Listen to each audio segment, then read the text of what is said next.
Hello, everyone. Welcome back to the Thriving Therapreneur podcast. I am so excited. I have a client with us today. I don't do guest episodes a ton, but I always say when I do them, gosh, are they worth listening to? Typically, it is a client that I'm bringing on. Cydney is a very special client. We haven't been working together for that long, but you have really impressed me thus far, just skyrocketed in what you're doing. I mean, you really just understand the assignment and you do it. There's no pushback. You've worked through your mindset beliefs, but you're cruising. Like you're what I call a sprinter. You take action. You don't let any of the life things get in your way. Like you're literally in the middle of a huge move right now while simultaneously launching. It's just incredible to watch you move and be in action and be of service. So we're going to talk about what this transition was like for Cydney to go from therapist to coach, what she was doing before she came into the coach intensive, what this life looks like for her now. And she's going to have an opportunity to also share the incredible work that she's doing with women, which is very, very close to her own heart. So, Cydney, welcome to the show. And Thank let's you. just start there. Let's talk about the work that you're doing. And could you just give yourself a proper introduction of who you are and the work that you're doing in this world? Sure. Well, hello, everyone. My name is Cydney McLean, and I am a licensed therapist who has also jumped into the realm of being a coach. And I'm a military spouse and a mom and wear a lot of hats. And as Carly shared, I decided to join the counseling intensive program 2 weeks before finding out that we were moving from Texas to West Virginia. So it has felt a lot like water from a fire hydrant. Uh, and at the same time, it's also been great.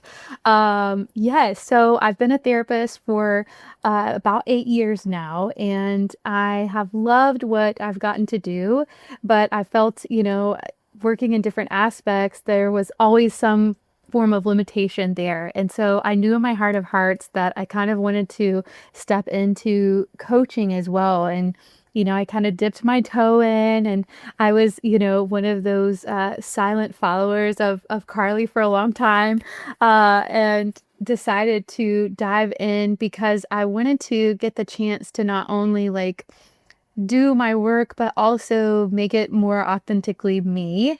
And even though therapy is still very close to my heart, coaching has just opened the door to a lot more facets.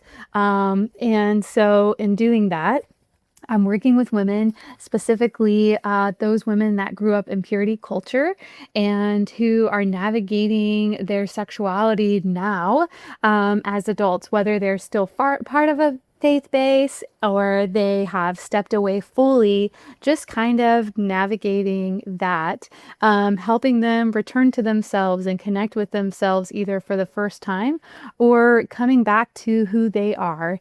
And so it's been such a beautiful thing. And so thank you, Carly, for the opportunity and like to be in this. And I can't say it enough. And I've told you many times, like being a part of this coaching program has given me so many pieces of the puzzle to help me be prepared to sprint and step forward in this. And so thank you for the part you've had in my story to help me along the way.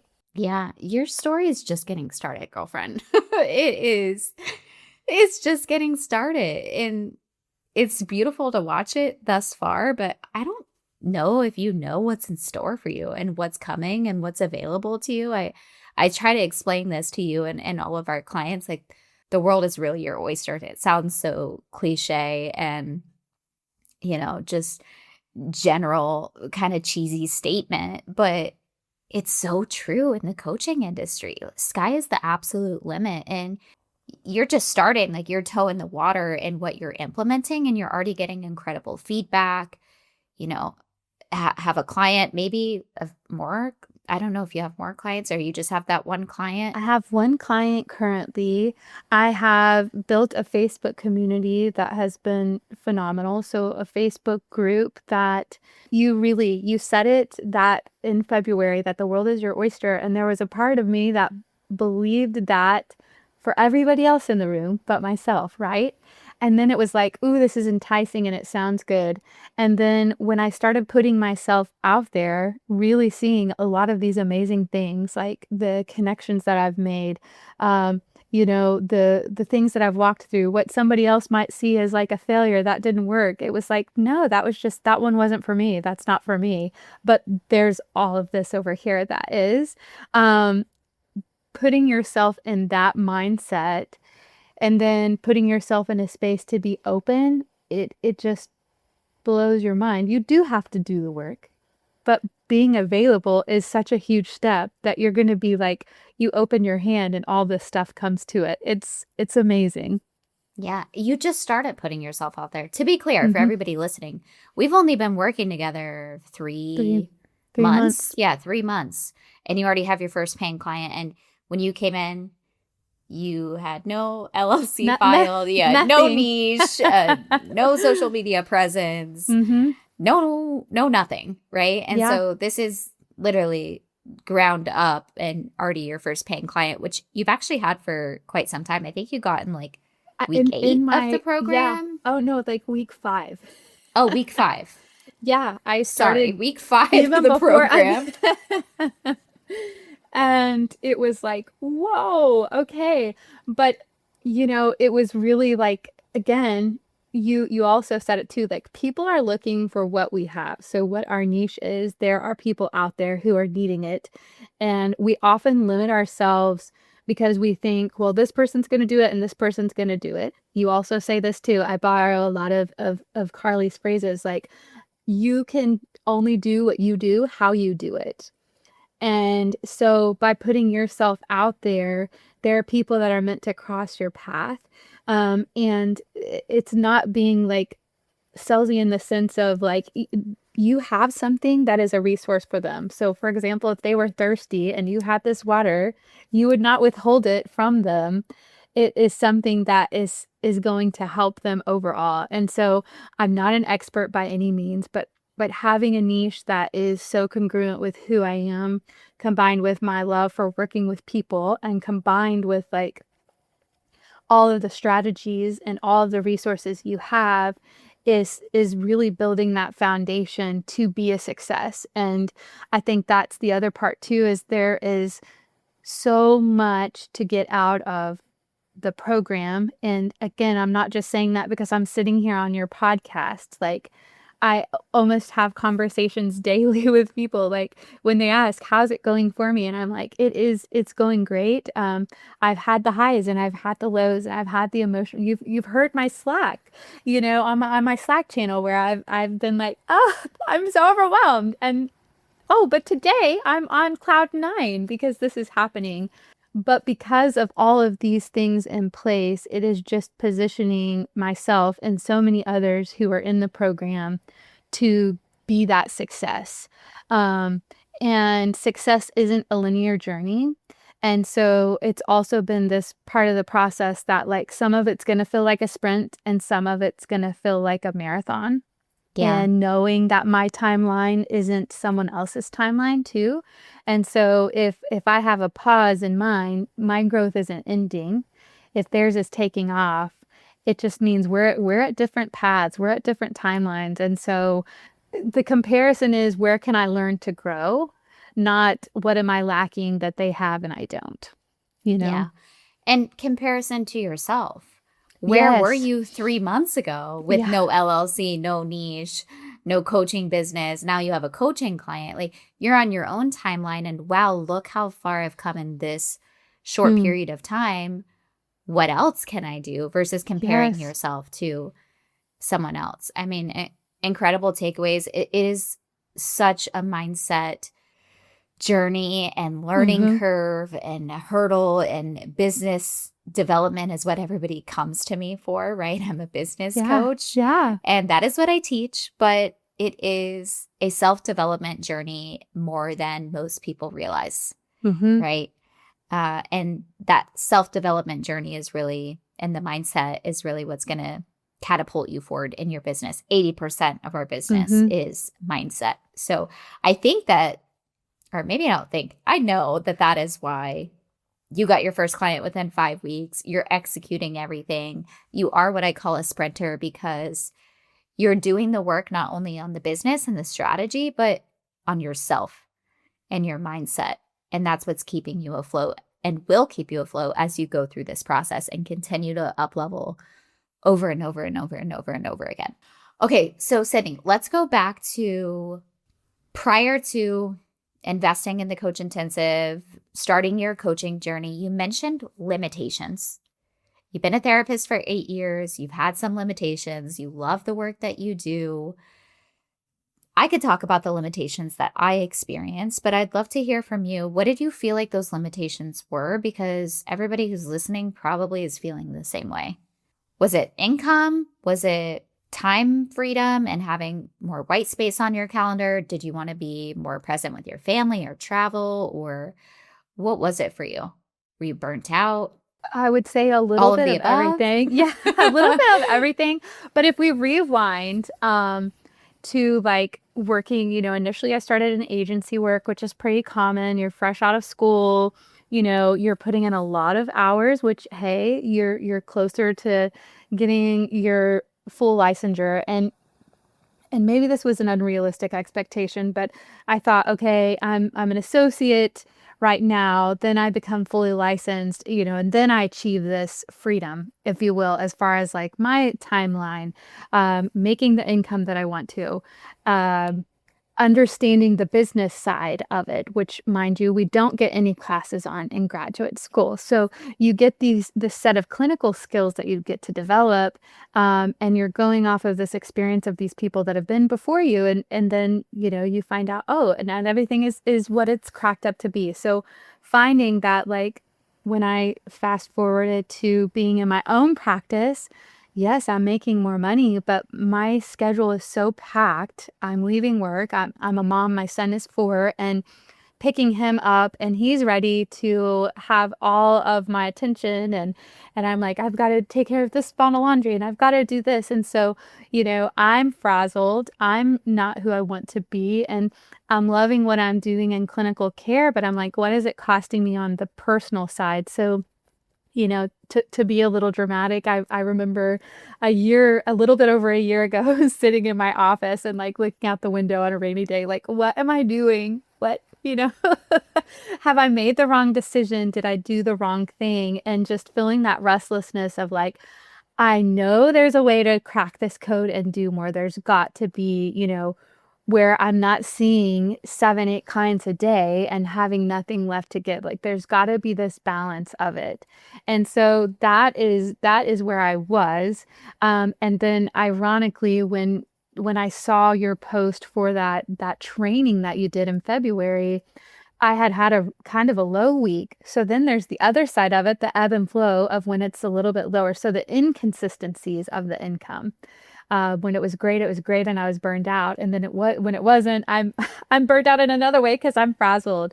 So to like jump in and hear that training, um, was like, oh, so there's another way, and it was like that question mark that I had, that I knew that there was another way, but I didn't know exactly what that was or how to get there. And so I'm also, sidebar, a military spouse. So making moves and making transitions, the limitation of the process. I'm in the process right now of trying to get registered in another state, and there's hoops you have to jump through, finances you have to put into that, and then the other thing, the drop in my income when we do transition, because that's usually 4 to 6 weeks of transition time, and then you finding childcare and all of those things. So long story long, knowing all of that, it was like I didn't do all this work to still I do didn't all come this this work. far just to get this far. It Yeah, was the yeah, vibe. yeah. Yeah. Everybody's in the same boat who's listening to this in one way, shape, or form. And what you said, whether it was being in, agency work and thinking the grass was greener on the other side, then getting to the other side and being like, what? This grass is still Right. brown. And what else is available for me? But, I'm curious because you said that you actually were like a silent follower lurker for a few years, but you had that moment where you were looking out the window and you're like, you know what, something's got to change. It was almost like a rock bottom moment, if you will. I had one too, and I was in my car and I was crying and I was writing a poem and I was like, something has to change. Like we all get to that point where we're thinking about throwing the towel in. We love being a therapist, but it's just sometimes it's not sustainable, right? What made you actually take the leap? And did you know all along, you just didn't know the nitty-gritty of how to implement? Or what was this transition like for you where you kind of hit your rock bottom? You kind of knew what to do because you had been silent lurking following me for quite some time, but wasn't ready to take the leap yet. Like, walk us through that process, because a lot of people listening are also in this limbo phase where they have been thinking about it for years. They just haven't made the moves. Yeah, yeah. We often see the financial strain of investment is something that could be a big thing. And I'm sure you hear that often, right, with people across the board. But for me, it's interesting, again, timing, right? A little bit over a year ago, I'm feeling burned out. I'm in kind of a group practice. I transitioned to my own practice and love it, love the opportunity. But then again, like you were saying, I'm like, okay, but wait, where are the flowers? Where does the green start springing up? And I'm feeling that. And it's like, oh my goodness. And so following you and hearing the tidbits and knowing, okay, coaching is where I want to expand. And I can invest in this certification, but you know what this certification does? It gives me more of the skills that I already have, right? So what that training did for me is it answered all the questions that were really foggy in my brain, if that makes sense. That I'm coming up the business side, right? How to legally protect your license and also do this. It doesn't have to be an either or. And so it was also kind of a point where, if I can be really transparent, and here we go, I'm going to just tell you that there's been this personal growth journey of myself of like knowing I wanted to do it, but not believing that I had what it took to do it, and that what I wanted couldn't be for me because I didn't feel good enough. So there's that aspect too. And so when I started saying to myself, self says who? When I had that question, that's going to be for everybody else, but not for you. Says who? Who said you couldn't have it, right? So the weekend before I even saw your ad for the training, I felt this major physical shift in my mind and my heart and my body. That was like, hey, you need to be thankful for your mentor. And I'm like, what do you mean? I had been in the mentorship groups and the leadership groups and the self-help stuff for women, which has been amazing and has very much played a key in that. But I'm like, what do you mean? And so then I come in to work on a Monday morning that your training started. And I was feeling that kind of a pity party for myself. And it was a very low, like I'm looking at my schedule. And so I see the training and I'm like, well, why not, right? Why not try it? And if I'm still where I'm at, if I try it and it's not great. But from the very first part of it, you spoke to where I was. You knew, you've been a therapist, you know. And then you said, hey, I've got this piece over here that I've not only know, but I've poured my heart and soul. Here's where my passion is. So why don't you couple that with where your passion is? And that is going to help you grow. And then I wish I could say it was like, ah. So again, like you said, it has been this journey of like, yep, that's the missing pieces. So I remember talking to my husband and being like, I know that I know that I know that this is for me. And that while this is an investment financially, in the long run for my mental and emotional state of being and my purpose in life, it is going to cost me more by waiting. Yep. And so diving in and doing that, like it is a study. It feels like a sprint and it feels like a marathon, right? But it's this steady journey of like you're building a foundation, right? We're not building a tent, we're building a house. And that is a process. And so you are like the Home Depot of resources and tools, and they're right there. You have a question?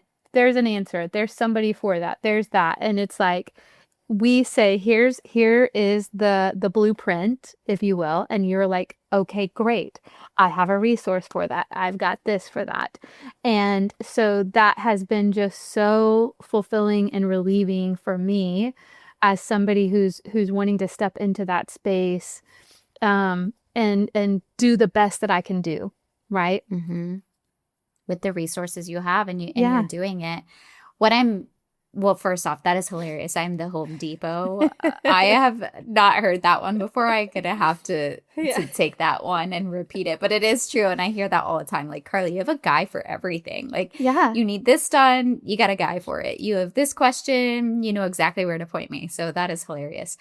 Going back to this transition for you and what this was like in, inside your mind and your heart and the mental capacity and mindset journey that this took.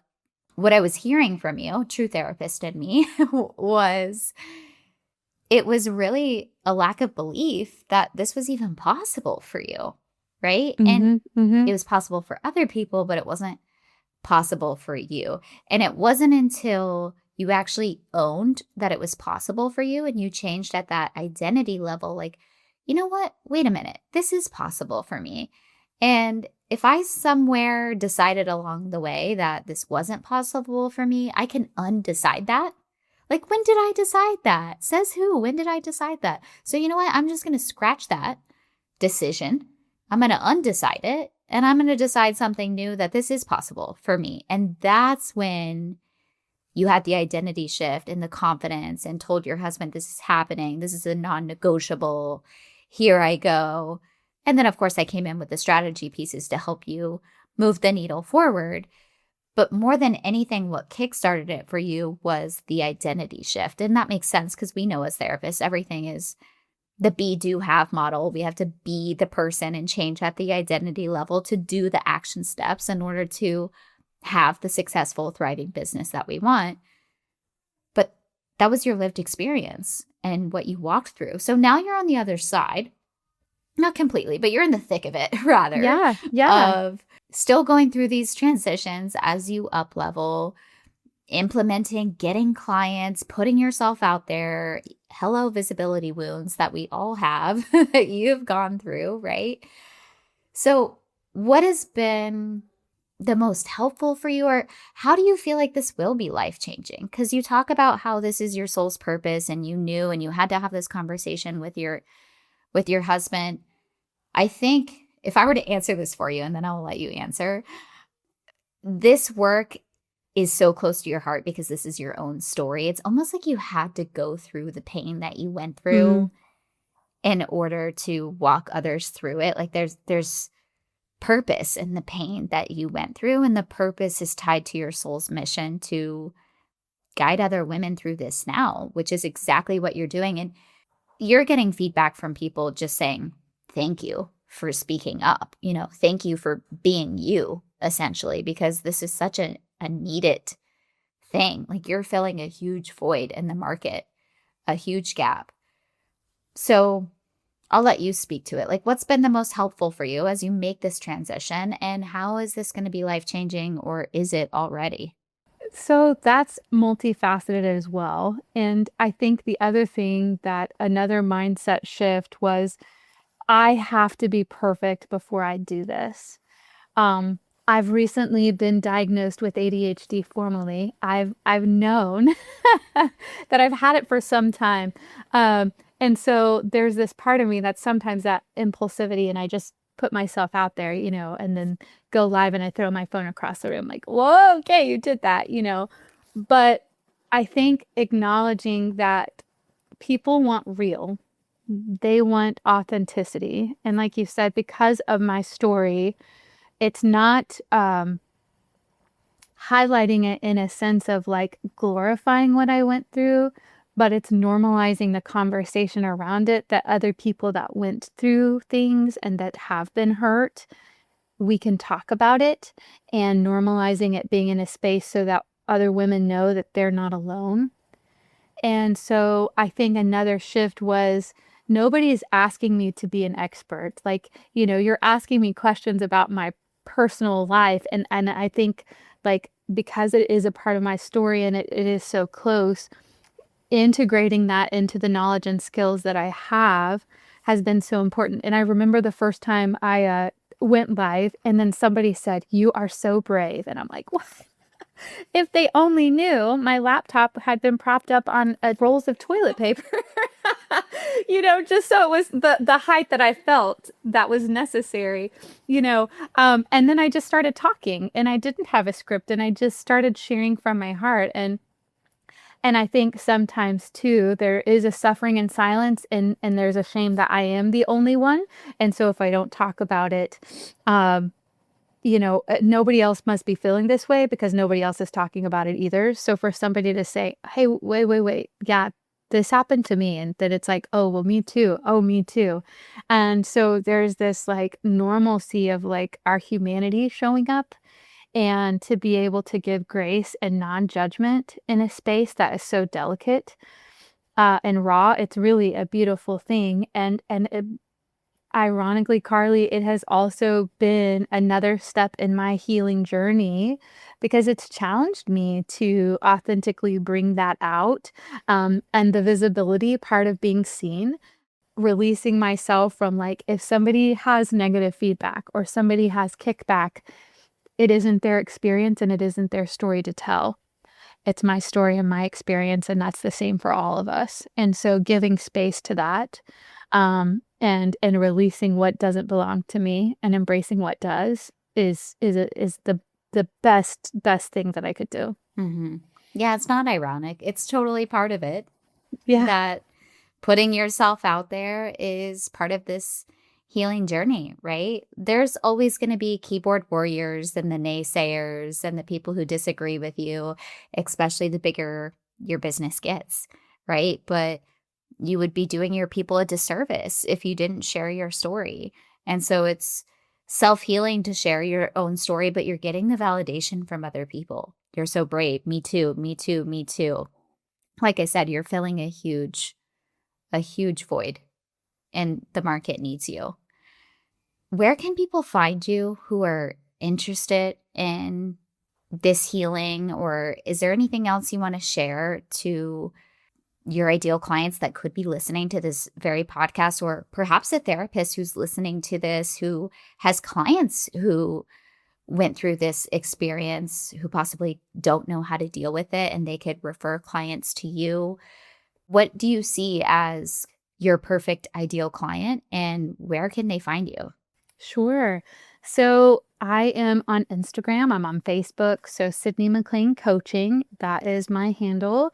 And if a woman is out there, she can be single or married, and she grew up in purity culture, and she's at a place where she's dealing with a lot of shame, or she's dealing with curiosity and doesn't know how to express or know how to have healthy boundaries or have a healthy way of understanding exploration and releasing herself from these teachings that were placed on us at a very young age, kind of trying to let go of that and develop true autonomy within self, and also find a space and like-minded women who are navigating the same thing so that they're not alone, mixed with some clinical knowledge and skills to have the tools to work through that. And I mean, I'm living my healing journey, and because I have had healing, it's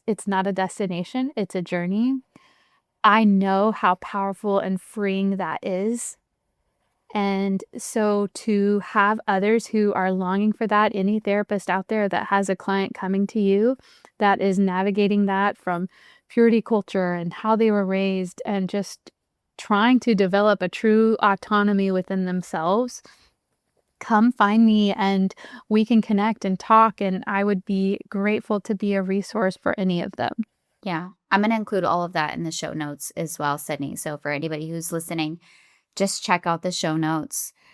Cydney's amazing at what she's doing. It's a lived experience for her, so very close to her heart, if you can't tell, and how passionate she is about speaking about this.